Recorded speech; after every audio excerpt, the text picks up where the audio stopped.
You, the men and women of the CIA, are the eyes and ears of the free world. You are the tripwire. CIA is a state-sponsored terrorist association.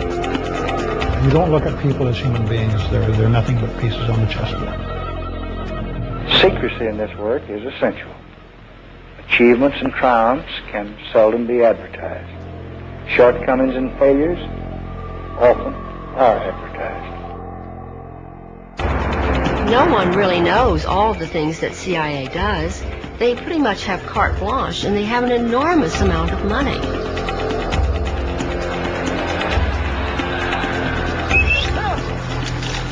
Yeah, maybe I'm overly naive, but I don't see what would be wrong with that. Now, we need more intelligence, not less. We must not diminish our intelligence. The CIA is not really an intelligence agency. It's a covert action agency. The CIA has been involved in assassination and torture behind the scenes, all through its history. The Cold War is over, but many new dangers have taken its place. The decisive advantage United States intelligence provides this country is therefore as important as it has ever been.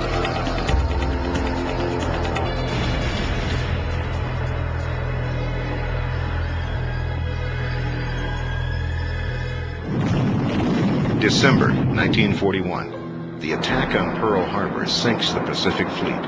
Military intelligence is in shambles. The dawn attack becomes the crucible on which the modern spy culture is born. Into the breach stepped a new generation of American soldiers, the spies and covert warriors of the Office of Strategic Services. They battled the Japanese and Germans behind the lines in an underworld of sabotage and psychological warfare. They trained and fought with local guerrillas in unknown jungles with only one guiding command: don't get caught. Come closer. I want to talk to you again. I have a more astonishing tale to tell, almost incredible. Shrouded in the mystery of Oriental ways, mysterious, sinister, evil little men from Japan. It was a simpler time when the nation's enemies were clear. Washington and Hollywood swept into action, inventing the popular culture that has surrounded espionage for half a century. Spy. The mystery, the adventure, the romance, the simple stereotypes of the enemy. Hello, hide pockets. And the fearless hero. You guys have been looking for a war, haven't you? That's right, Rick. That's why we're starting it. You may start it, Joe, but we'll finish it. We had hoped that our wartime ally, the Soviet Union, would join in the efforts of the whole community of nations to build a peaceful world. Instead, the rulers of the Soviet Union have sought to extend the boundaries of their totalitarian control. The battlefields of the new Cold War seemed uniquely suited to the skills of spies and secret agents. President Truman pledged that the United States would never be caught by surprise again. The Central Intelligence Agency was born. It was considered the Cadillac of government agencies, and they mostly hired from Ivy League colleges. The cost of freedom is always high, but Americans have always paid it. And one path we shall never choose, and that is the path of surrender or submission. The public embraced the cloak of secrecy that the CIA wrapped around itself. The government didn't know I was working for the government. They told me not to tell anyone, not even my mother. I couldn't tell my children. My wife didn't even know what I was doing. Who were these agents? And what were they doing in Guatemala and Iran? How did patriotic Americans from Main Street neighborhoods get caught up in the overthrow of foreign governments? What were they doing in places like Ecuador and Vietnam, where the CIA organized torture and assassination? These are the stories of former agents who dared to break away from the CIA. I was so disillusioned about my country because I believed it was like my country right or wrong. But my country was wrong so much of the time. I've lost my first-class citizenship. I've lost the respect probably of a lot of friends. I've gained a lot of enemies. I think CIA ex-members, somewhat like myself, who leave and tell their stories, it's a very painful process, but I think they are feeling that they're doing a higher duty, if you will. They're not just quitting and leaving and being quiet. They're quitting and expressing their conscience. Here is something that we've done that is terrible, and here's something that must be stopped.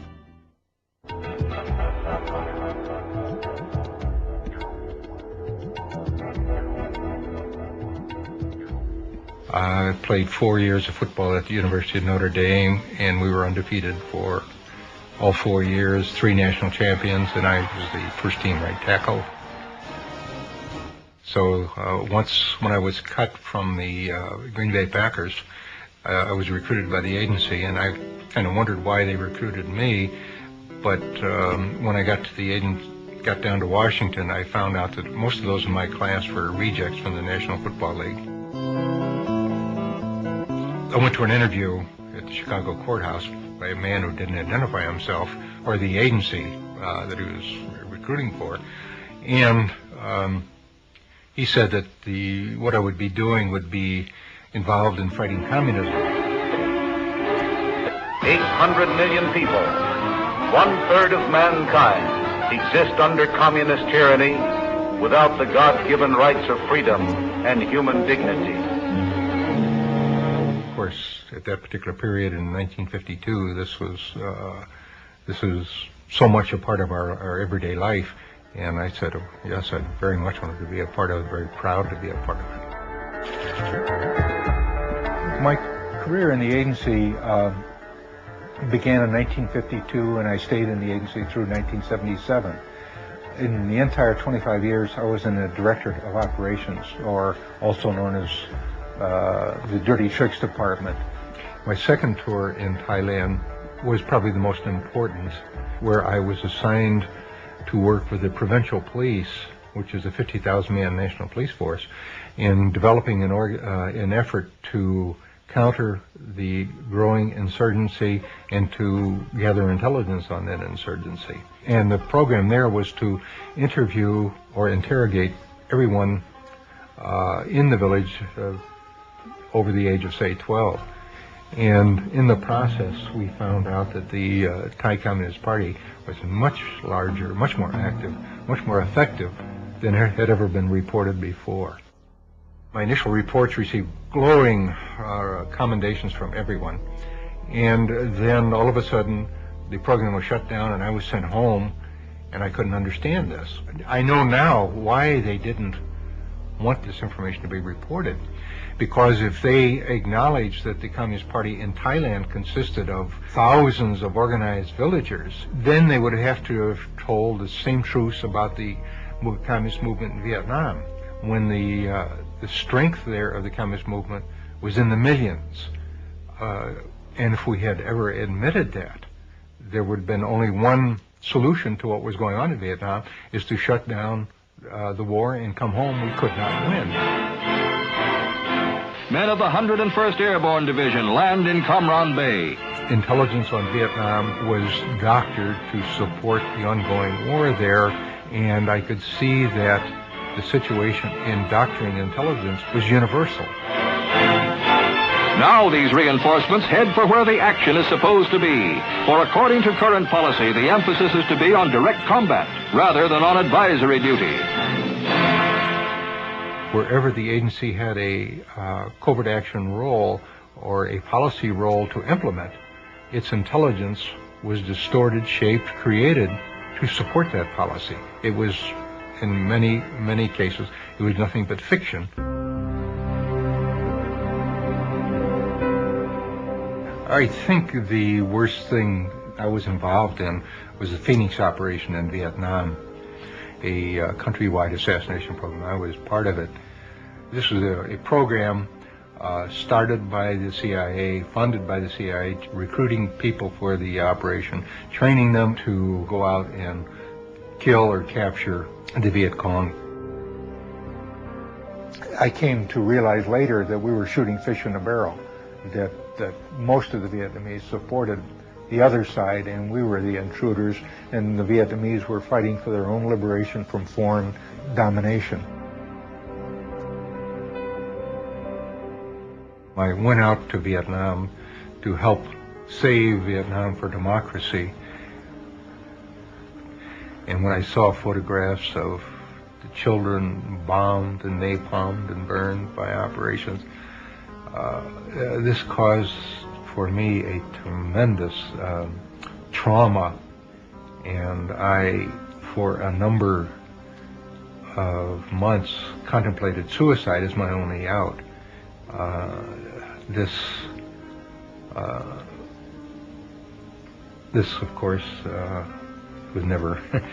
I finally got over that effort and thought, well, what I should do with my knowledge is try to bring this knowledge to the American people, so that there won't be further Vietnams, there won't be further abuses. And since that time, I've dedicated my life to exposing the agency. The CIA called him an analyst with few peers. Well, upon leaving the CIA, this man wrote a book about it called Deadly Deceits. And now he has compiled a one-of-a-kind database resource on the subject called CIA Base. Please, a big welcome for Ralph McGehee. I feel that I am doing what I should be doing, and in that sense I'm happy. I am not happy in the sense that no amount of criticism of the agency, no amount of revelation of its dirty deeds, no amount of exposure of the weaknesses of the agency has weakened the CIA. But I do feel that at some point all of this is going to be impact on the awareness of the American people, and at that time there will be an attack on the CIA. I considered myself a good spy. I would be given a name of a student or a professor or a teaching assistant, and I would try to develop a relationship with this person and try to get them to say to me statements concerning the U.S. involvement in Vietnam and Southeast Asia. I was to infiltrate student groups to get copies of propaganda, meeting times, protest posters, this kind of thing. You're finally spy on campus. The excitement initially came when I was offered the job and told that I was very special, and that played to my patriotism, my ego, my manhood, the whole thing. It was 30 years ago, almost this month, that I was a senior on the Iowa State University campus, ready to get my aerospace engineering degree, and wondering what I was going to do in light of the nation's deepening involvement in the quagmire of Vietnam. There were anti-war demonstrations on college campuses and in cities from Los Angeles to Washington. Draft card burnings became common, and the chant of "Hell no, we won't go" was the theme of the protest generation. It was then that the CIA appeared on campus, and they began their largest illegal domestic operation in history, called Chaos. The FBI and Hoover thought U.S. college student demonstration against the Vietnam War was being manipulated and funded from abroad. President Johnson didn't believe it, so he actually authorized the CIA to start an illegal covert operation inside the country. And I became the eyes and ears of the CIA on the Iowa State University campus. Iowa State University. The opportunities are here. I initiated files on students of my own interest, even without the CIA's knowledge. There was this young lady who caught my eye on campus, and I tried to date her, and she refused. So I initiated a file on her, and that was personally for my own benefit. I did that for my senior year, and on graduation, I thought my responsibilities at the agency would end when I went to work for McDonnell Douglas in St. Louis. But it didn't work out that way, and eventually I was assigned to Canada. I did that for my senior year, and on graduation, I thought my responsibilities at the agency would end when I went to work for McDonnell Douglas in St. Louis. But it didn't work out that way, and eventually I was assigned to Canada, posing as a anti-Vietnam War engineer. Now, the agency knew that Fidel had gone around the island and built all these small dams. He actually wanted 2 growing seasons a year. Needed somebody to seed the clouds so it would rain and he could store the water.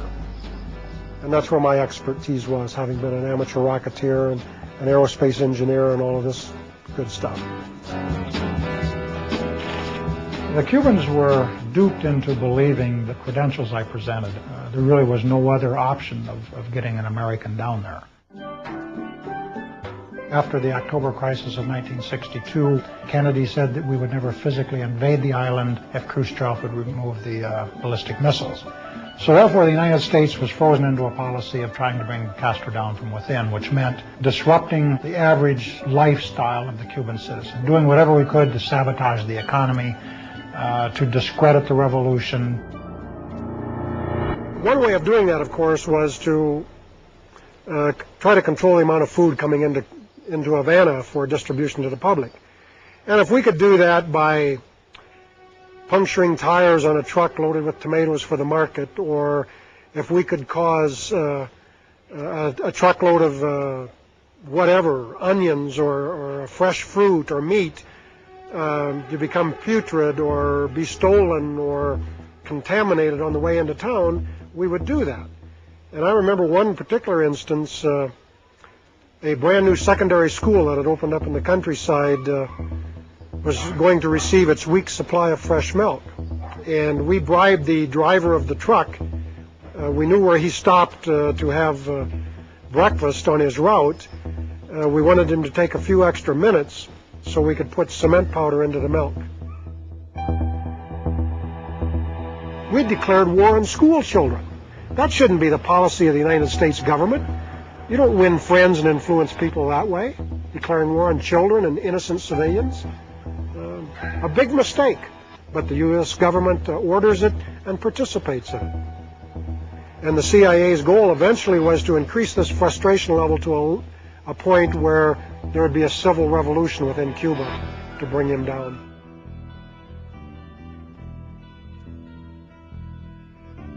I think from almost the outset I had reservations about what I was doing in Cuba. And that's because, just in general, I didn't enjoy harming people. And I didn't know the Cubans at the time, so I would rationalize myself that, well, this was in the best interests of my country. But as I got to know the Cuban people personally, and ended up getting married to a Cuban, I started to change my attitude toward them very quickly. I think the most frightening thing that ever happened to me in Havana was when the Cuban counterintelligence people actually decided they had enough, and they came to my house and detained me. And eventually I was arrested and accused of espionage, even given a fake firing squad. And in spite of all the training I'd had and all the instruction I'd had that you don't get shot, you may be tried, there'll be a lot of publicity, you may even be imprisoned for a while, but eventually you'll be released and exchanged. You forget that when you're actually facing those rifle barrels and you're in a foreign country with no diplomatic mission and nobody there to speak for you. Your knees tremble and you lose bladder control. Very scary.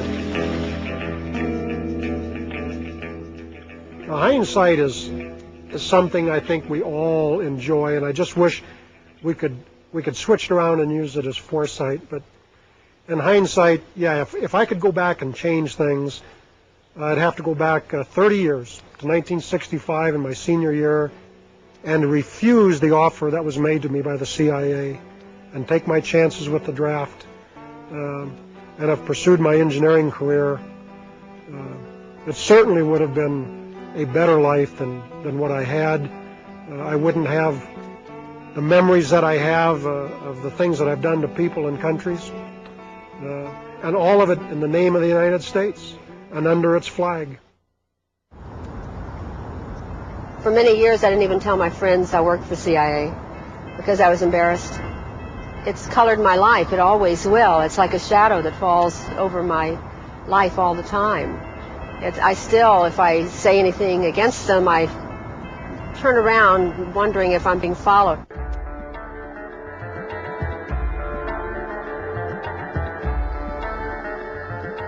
I never even thought of joining the CIA.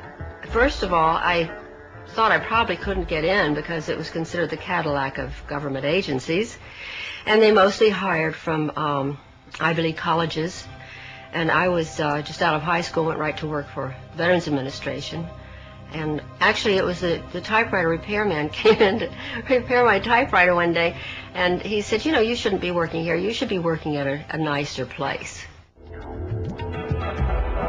They test you a lot. Huge testing. I mean, when you put into this personnel pool, there are probably 2 or 3 weeks of tests where it's all day long, every single day. And there are IQ tests, there are personality tests. The questions that bothered me the most was when I took the polygraph test. And in the polygraph test, they ask you such incredibly personal questions. For instance, they asked me if I was a virgin. And I was 18, and I thought, what business is it of theirs whether I am or not? And I was rather embarrassed to tell them that I was, because I don't think any of my girlfriends were. I was raised very strict. There were very few women at CIA who were other than secretaries. It was very sexist. It was the male establishment. The white male establishment. I asked a couple of times why it was that there were no blacks there and why there were no gay people there, although they didn't call them gays in that time. In those days, I think they called them queers in those days. And they said because homosexuals could not be cleared because they could be blackmailed. They said that blacks couldn't be cleared because blacks just weren't, they were just still too primitive. They just weren't usually smart enough. And they didn't have the kind of background that white people had. I mean, I didn't think that much at the time because it was like sort of standard operating procedure. But when I think about it now, I'm really quite shocked how you probably would never get a job if you were black. I was assigned as a secretary in the audio surveillance division.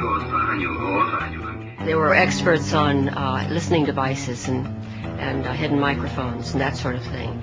I did also very often help the operatives get the documents that they needed. Once in a while, I'd have to make a quick trip to the State Department to pick up their passports. And sometimes, if we couldn't get the passports in time, then I'd have to go over to Graphic Arts Reproduction Division so that they could forge one for them. Most of them were artists in there, but they were recruited from prisons because they were forgers, and they were master forgers. They were people who knew how to forge money, and they forged all kinds of things. That's how they made their living. And so the FBI would arrest them, and then the CIA would come and spring them. Then I went to technical services, where I was in charge of finding documents that you don't find in libraries, like where you put explosives on a bridge. Where's the best place to put an explosive on a bridge, and what kind of explosive do you have to get that goes underwater without destroying its effectiveness. Also, I had to find, one time they wanted me to find out if there was such a thing as a poison that was undetectable, especially one that seemed to mimic a heart attack, that would kill someone, but it would appear that they had a heart attack. I did find such a thing. Does this pistol fire the dart? Yes, it does, Mr. Chairman, and a special one was developed which potentially would be able to enter the target without perception. The poison was frozen into some sort of dart, and then it was shot at very high speed into the person, so when it reached the person, it would melt inside them, and the only thing would be like one little tiny red dot on their body, which was hard to detect. There wouldn't be a needle left or anything like that in the person. But also the toxin itself would not appear in the autopsy? Yes, so that there was no way of perceiving that the target was hit. I think the first time that I seriously questioned anything that was more than I just couldn't take it anymore was when I came across this document. It was eyes only, and it was to my boss, but he only had one hand and a hook in the other hand, so I always opened all of his mail and his packages and so forth. And this one, he wasn't in the office. I opened it and I read it. It said eyes only. I wanted to read it because I wasn't supposed to, probably. And it was a report about a mission where they had blown up a bridge in Asia somewhere, and they had killed a number of women and children who were on their way to market that morning. It was reported as though they were really proud, mission accomplished. That one bothered me a lot. When my boss came in, I gave him his mail and I mentioned this, and I said, "This is wrong. These women hadn't done anything. These children didn't deserve to die. Why did we do that?" And he said, "That's the fortunes of war." And I said, "But we're not at war. We're certainly not at war in that country. Why did we do that? I don't understand it." And he said, "Well, you're very young. When you get older, you'll understand those things." I think probably all of us became addicted to the danger, to the intrigue. It was living a fantasy. It was actually living a fantasy and being on the inside. And it was very hard to leave, even though I felt that they did wrong, and I would never, ever work for an agency like that now, because I realized that it wasn't because I was a child or I was so young. It was because it was wrong. But at the time, it was really exciting. After that, there was no other job I could have ever again in my life that would be that exciting. I knew that. During this period in Ecuador, I got involved in all these different types of operations. I was running around here, running around there, working with the police intelligence and military intelligence, falsifying documents as provocations to get people landed in jail. Running a surveillance team, which was a team that would follow people around in the streets. They had radio communications with vans. It was very exciting at first. And you had, at 25, 26, 27 years old, you had this sense of power, which is intoxicating, really, for such a young person.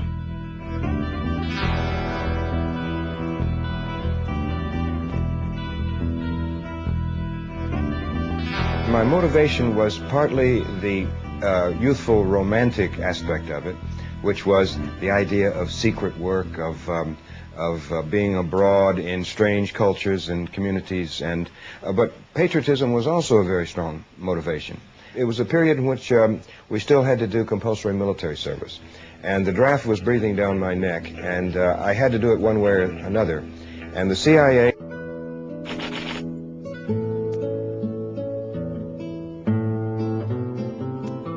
I was sent down to Quito, Ecuador, where I worked for a period of 3 years. Poverty breeds anger and despair. Anger and despair are ingredients of violence, of lawlessness, of revolt.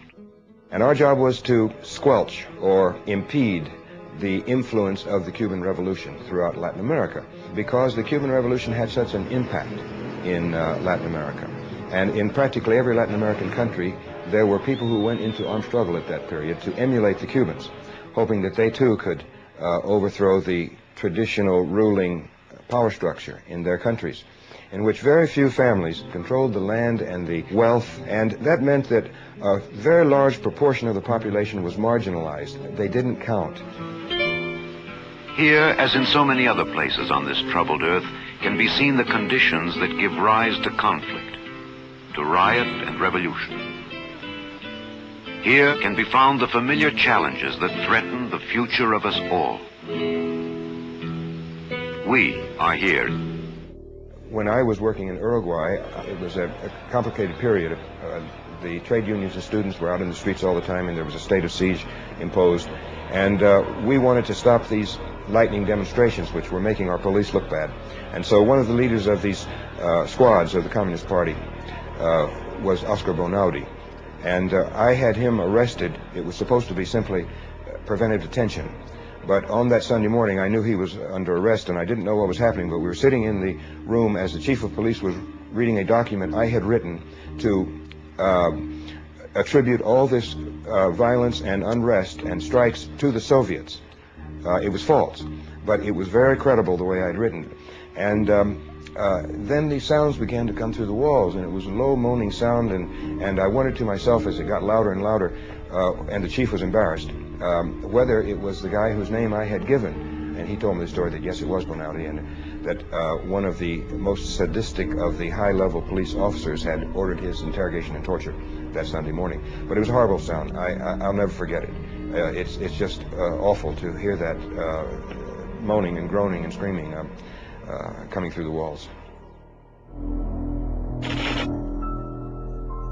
I began to question the work.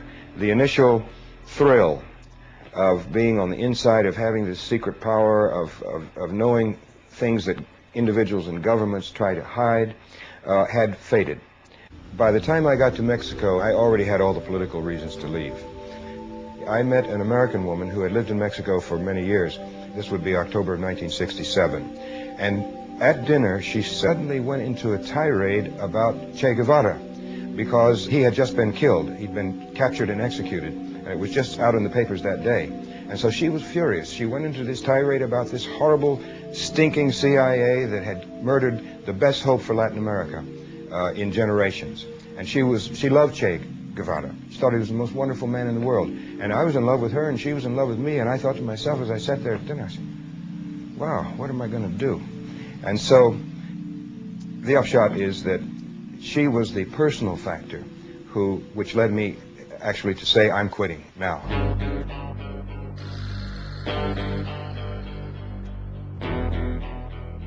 The case against the CIA has always lacked information on how precisely its officers set about their covert action.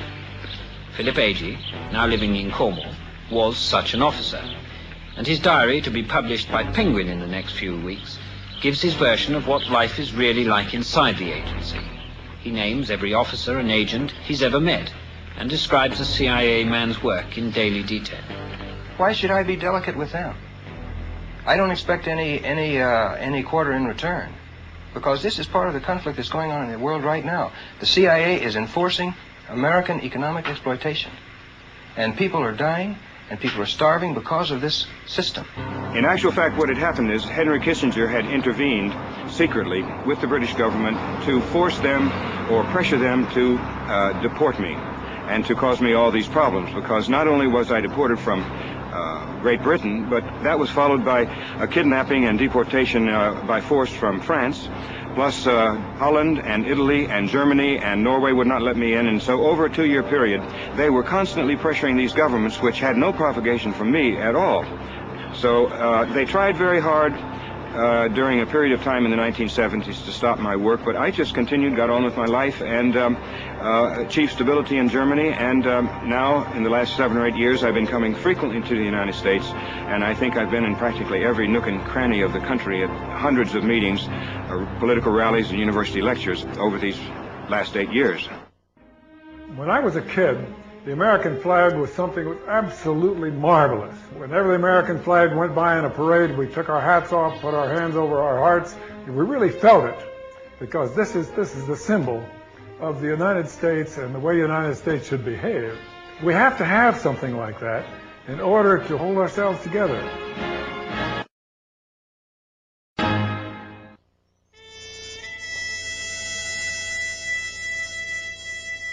In those days, the Depression was really seriously affecting everybody, and me too. Along about that time, I began to travel to different shooting matches in the Midwest, and I finally got to shooting against the U.S. Marine Corps team. And I used to beat the Marines, every one of them, and the captain of the Marine team came to me and said, "Son," he said, "have you ever thought about enlisting in the Marine Corps?" And I said, "No, Captain, I never have." And he said, "Well, I tell you what, if you would enlist in the Marine Corps, when you're finished the training in Paris Island, I'll see that you're assigned to the Marine Corps rifle and pistol team." And I said, "Geez, you know, I'll be getting paid for shooting." I was scared stiff, of course.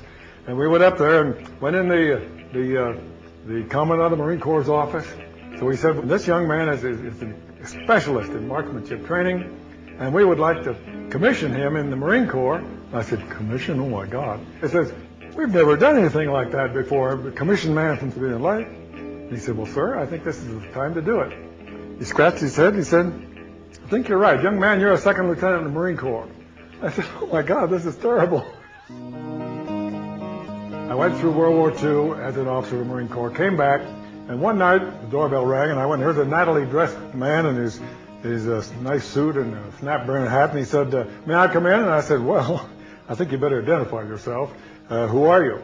Well, he said, I know who you are, and you've been recommended very highly to our organization. I said, what's your organization? Well, I'm not at liberty to tell you what the organization is. And I said, this is crazy. So he said, well, come on in. He was a little guy, and I thought I could handle him pretty well. And they said, you have been accepted in our organization, and we want you to go to Central America. And I said, what? Central America? Come on. So that's how it happened. And then I joined this group that went to Central America, and I found out that I was supposed to be in charge of overthrowing a government in Central America. And, you know, it doesn't sound right. And I said, well, what's the government? Well, we don't want to go into it too deeply here yet. I said, well, I think maybe we better forget the whole thing. Oh, no, it's not very important. So finally, he did let out that we were going to overthrow the government of Guatemala. Well, now, I had been to Guatemala before, several years before that, because I was a member of the U.S. Olympic team, and we were requested to go down and help organize the games, the Central American and Caribbean Games. Doves are released, living symbols of the peace and friendship among the 22 nations represented. So I knew people down there. I knew this gentleman by the name of Arbenz, and the CIA was going to have me overthrow these friends of mine. Well, they explained to me that this is extremely important to the security of the United States. When they pull that, you know there's something wrong, because the United States is so secure, and nobody's ever going to do anything to it. Anyway, so I said, well, okay, I'll do it. And we organized a group of dissident Guatemalans, armed them and trained them minimally, and sent them off up to overthrow the government. Fighting ends in Guatemala. These rebel troops, backed by air power, have compelled the ousting of Guatemala's pro-communist regime and have won a ceasefire from government forces. That red rule in Guatemala is over is grimly symbolized by the determination of the insurgents themselves and by this effigy of ex-President Arbenz, who fled the country. The sign reads, "Go back to Russia." You know, there were some people during the Arbenz regime that said that there was a question as to whether it was truly a communist regime and as to whether it was controlled by Moscow. We have here the proof that there was no question whatever. There was no doubt at all. Russia controlled all the communists here in Guatemala, sir. In other words, the Arbenz regime was not a Guatemalan government. It was a foreign government controlled by foreigners. That's it, sir. Well, what happened was that they went up there and caused great bloodshed and great damage, which has never been corrected even to this day. That started the whole thing in Guatemala, and what we're having all this trouble today.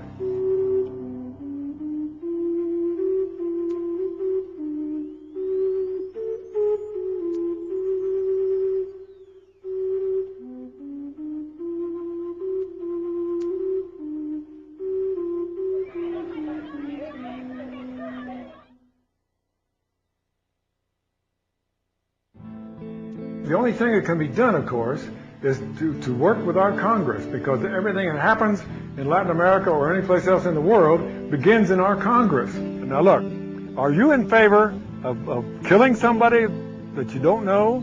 Are you in favor of torturing somebody? Are you in favor of locking people up in dungeons and things? Are you really in favor of that? Because I don't think you are. And I think I can get that across pretty well if I get a chance to talk to them like that. I feel that because of the problems that I went through, the realizations that I came to, the efforts that I've taken to counter, people may call it this monster, that I am contributing so much now that I could not have contributed had I not joined the agency. There's no way I can make amends, but certainly helping in this effort to expose the abuses of our intelligence services, perhaps in some small way will help pay that debt.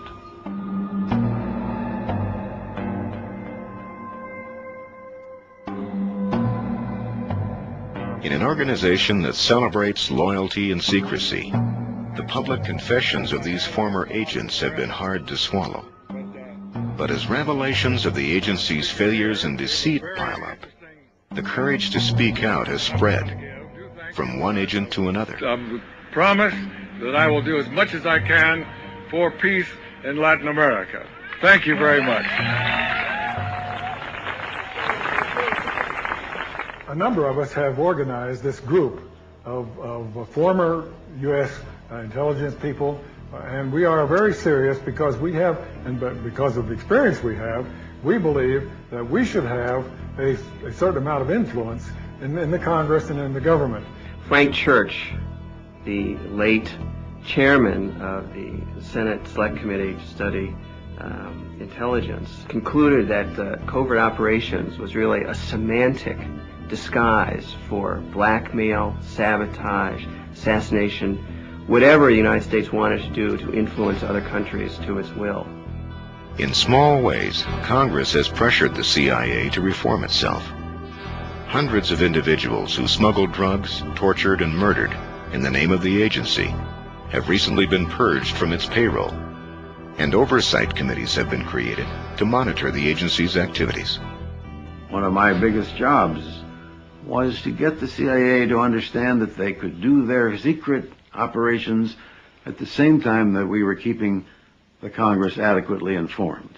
Wasn't it easy to overcome that dichotomy, because the CIA people just assumed that if you told the Congress, it was all over the newspapers the next day. Wasn't really the case. But it is similarly true that many of these congressmen and senators become members of a covert club. If they're given access to the information, then they consider themselves to be on the inside. They don't share it.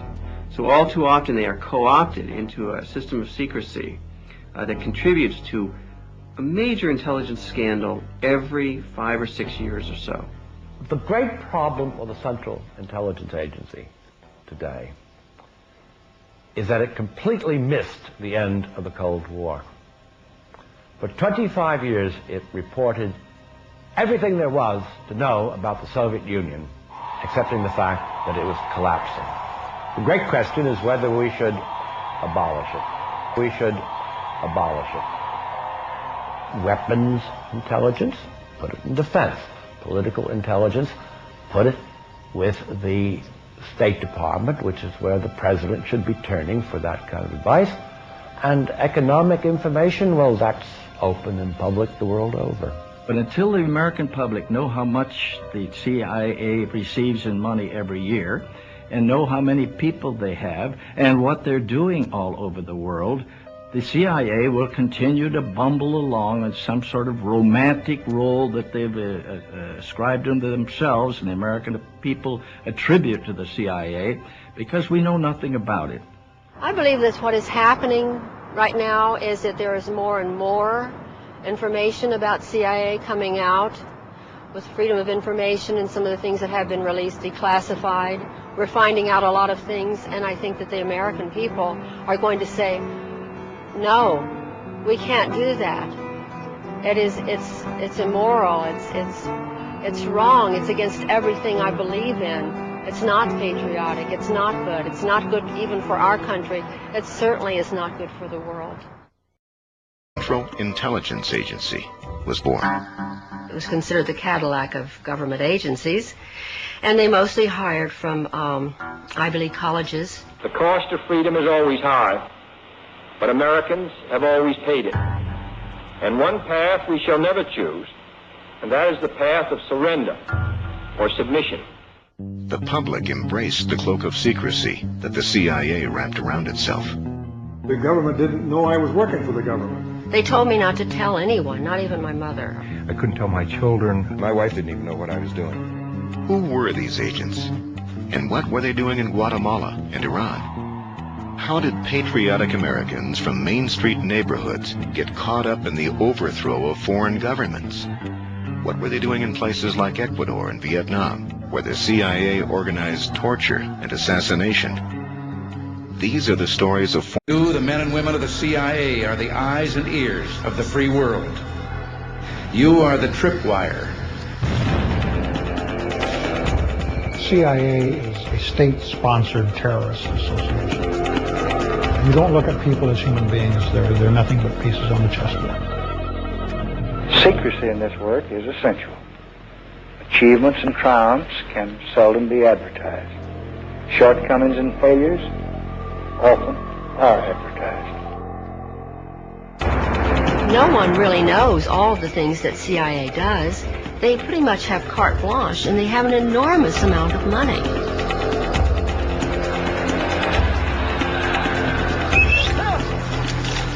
Yeah, maybe I'm overly naive, but I don't see what would be wrong with that. Now, we need more intelligence, not less. We must not diminish our intelligence. The CIA is not really an intelligence agency. It's a covert action agency. The CIA has been involved in assassination and torture behind the scenes, all through its history. The Cold War is over, but many new dangers have taken its place. The decisive advantage the United States intelligence provides this country is therefore as important as it has ever been.